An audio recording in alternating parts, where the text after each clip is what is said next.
Notre débat du mardi soir, Malek Bouti, merci d'être avec nous. Christine Boutin, la présidente du Parti chrétien-démocrate, merci. Le pass contraception qui sera maintenant disponible dans la région Île-de-France, c'est une bonne idée ou c'est une régression de l'autorité parentale, Christine Boutin ?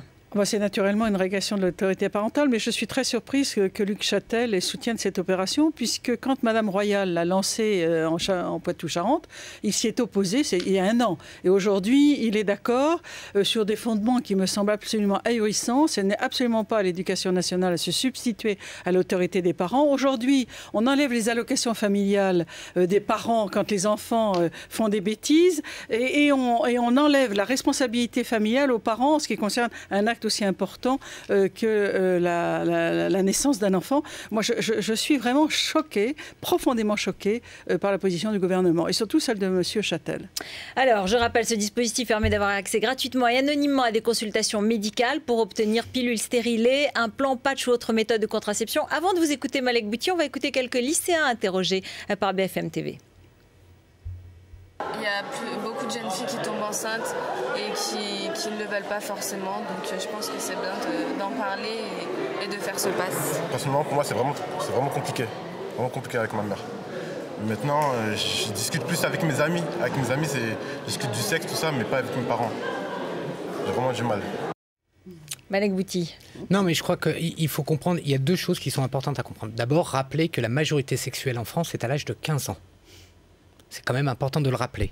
Donc, on est majeur face à la loi et en responsabilité à partir de l'âge de 15 ans. La deuxième donnée qui est importante, c'est qu'il y a une explosion des avortements chez les jeunes de moins de 18 ans. Ça ne changera rien. Et donc, je vous le dis aujourd'hui, je prends rendez-vous, ça ne changera rien.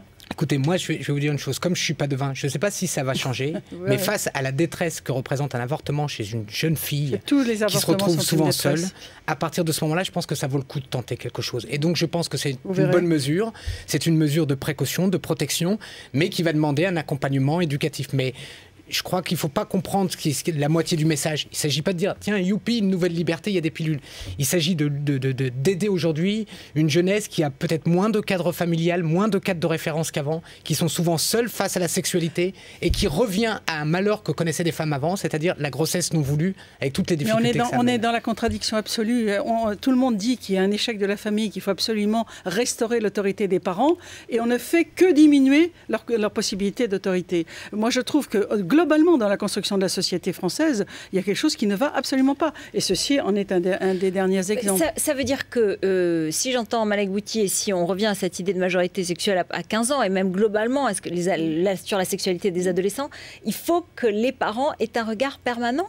Non, mais je pense qu'il est assez normal. Du reste, il y a naturellement un certain nombre de familles pour lesquelles il y a des difficultés. Mais enfin, il est quand même assez normal de construire une relation entre la mère et la fille qui soit celle de la complicité, du secret. Enfin, il me semble normal. Et quand une jeune fille a et un garçon, du reste, parce qu'on parle que des filles, mais il faudrait aussi associer un peu le problème pour les garçons. Je trouve qu'il est absolument fou que la société organise la frontière entre la relation entre la mère et la fille. Parce que c'est ce qui se construit là. Madame Boutin, c'est peut-être ce qui va se passer. Parce que peut-être aussi que beaucoup de parents qui ne regardent plus ça, qui considèrent quelque part, pour plein de raisons, qu'ils ne peuvent plus pénétrer dans le monde de leurs adolescents, et c'est pas si facile que ça, peut-être que ce genre d'initiative, peut-être que le fait d'avoir accès comme ça librement, paradoxalement, la liberté entraîne aussi de la responsabilité chez des individus. Et moi, je pense je pense que les lycéennes qui sont confrontées à ça, le fait de commencer à prendre la pilule, c'est aussi peut-être une manière de dialoguer avec leur mère, avec leur père, et pareil pour les garçons, de s'occuper, parce qu'il y a une responsabilité des garçons c'est pas normal que la société, c'est pas normal que la société organise la déstructuration des liens entre parents et enfants. Je trouve ça absolument scandaleux. Moi, je crois que ça peut être un point de dialogue. Mais c'est un peu fort, peut-être. Est-ce que aider une jeune fille, si elle est dans le désarroi, c'est déstructurer les liens familiaux. Aider une jeune fille, si elle est dans un désarroi... mais je pense que la meilleure aide que l'on puisse donner à une jeune fille, c'est que sa maman l'écoute et que son père aussi, et l'accueille et lui fasse comprendre les choses. Je crois que c'est le meilleur meilleur soutien qui puisse exister. Ça, c'est le schéma idéal. Non, mais oui, mais on peut très bien... Les infirmeries, elles existent, et les infirmières de scolaire sont là, quand elles sont là, du reste, il n'y en a pas suffisamment, mais quand elles sont là, elles peuvent être aussi la confidente. Mais franchement, qu'on organise la séparation entre le lien entre la mère et la fille, entre les parents, je trouve ça scandaleux. Et d'un autre côté, parce que c'est partout, là, aujourd'hui c'est le passe contraception, mais encore une fois, je vous parle des allocations familiales, on supprime les allocations familiales en disant que les parents sont responsables des enfants, et d'un autre côté, pour une action aussi importante que celle de la vie, la relation sexuelle, qui est tout sauf neutre, eh bien, on met une muraille. Il y a une chose quand même qu'il faut intégrer. Entre enfants et parents. Qui est vraiment... qui est peut-être dur, qu'on peut accepter ou refuser, mais qui est comme ça. Le monde a changé. Le comportement a changé. Mais je ne vous dis pas le contraire. Les jeunes ont un rapport à la sexualité qui n'a plus rien à voir avec ce qu'elle était il y a 20 ou 30 ans. Donc, à partir de ce moment-là, on peut décider de se dire ce qui a été fait jusqu'à présent, ça n'existait pas. Je pense qu'aujourd'hui, même en étant tout à fait moderne, en étant tout à fait de son temps, et même en avant sur son temps, on sent que vous avez de la passion sur ce débat, mais il faut peut-être laisser... Une mère et sa fille peuvent parler de relations sexuelles, je pense que c'est tout à fait le lieu. Je pense aussi, mais comprenez une chose. On a aujourd'hui, ça c'est les faits, et ils sont bruts et ils sont terribles. Il y a une explosion du nombre d'avortements.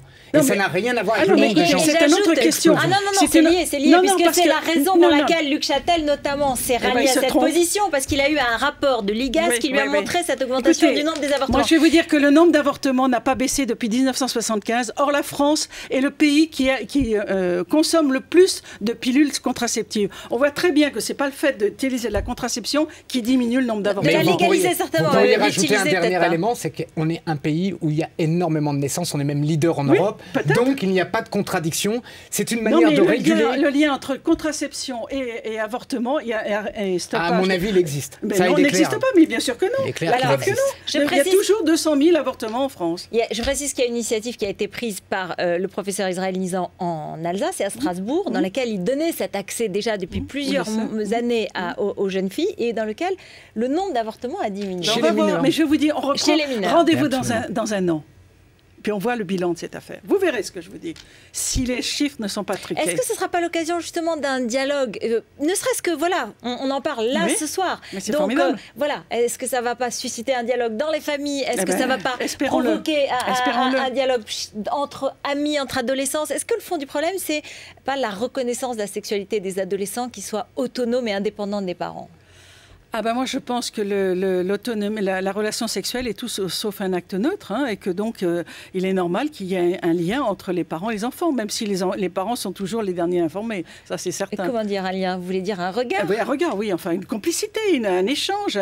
Enfin, une relation sexuelle, c'est quand même pas quelque chose d'anodin. C'est pas boire un verre de vin ou un verre de bière. Enfin, c'est quelque chose d'un petit peu différent qui implique quand même un peu plus la personne. Non, mais c'est pas ce qu'on comprend pas, c'est que ce n'est pas contradictoire. Moi aussi, je suis pour que les parents soient investis, que le dialogue existe. Mais je vais vous dire, il y a énormément de familles, pour des raisons de culture, pour des raisons religieuses, pour des raisons de comportement, d'héritage, de comportement familial, qui en font un tabou absolu. Et il y a une deuxième chose en même temps, c'est que la sexualité des jeunes a changé. À partir de là, tout ce qui va dans le sens d'aider les gens devrait être pris positivement.